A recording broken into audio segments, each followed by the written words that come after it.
Big story today, a Supreme Court verdict on the Ram Temple may not happen in time for next year's general elections.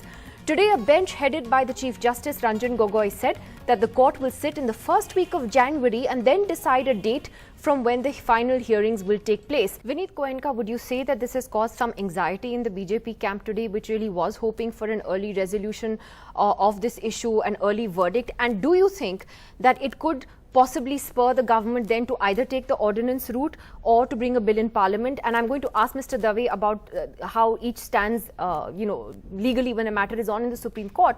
But do you think that pressure will be there now? See, the official stand of government or the Bharatiya Janata Party will be spoken by their respective spokesperson or the people who represent them. But I think, here I remember the old cinema of Sunny Deol where he said Tariq pe Tariq, and this has been a date after date which they say, and this shows insensitivity of the Supreme Court. Such a serious matter has been delayed. This can have repercussions. I think this could have been taken in a priority when Supreme Court can take cases like crackers on Diwali, or maybe some Omkareshwar Shivling, there should be water or not. This could have been a better case to take a priority.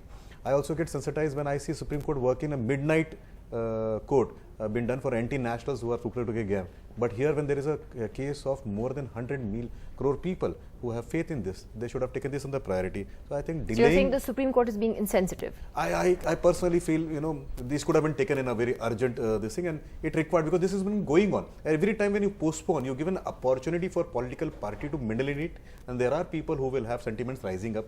And why can't we discuss it? Once for all, they should discuss it, have a debate on this, the way they have driven debates on firecrackers, water on Shivling, Sabrimala, and whatever judgment comes up in the wisdom of the Supreme Court, that judgment should come up. But can I ask you that will rest all the case. Now what will happen is, there will be speculations. There will be speculation. But is it right when a union minister like Jairath Singh, says things like the patience of Hindus is running out?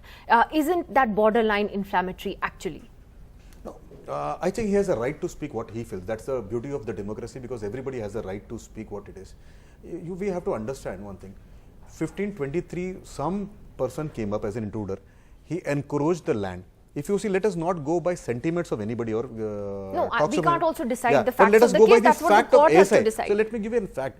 Archaeological Survey of India, when he did the study there, using all the techniques, deep dive studies, laser studies, that gave out for this kind of evidences, which evidences are clear that there was an existing structure which was existing more than 1,000 years before the court has Christ. to rule on the title dispute. Yeah. I'm asking that it appears that this clearly is going to become a political issue either way. Mr. Owaisi, do you think that the government will possibly try to bring in an ordinance, take that route, or try and bring in a bill in parliament? What's your feeling?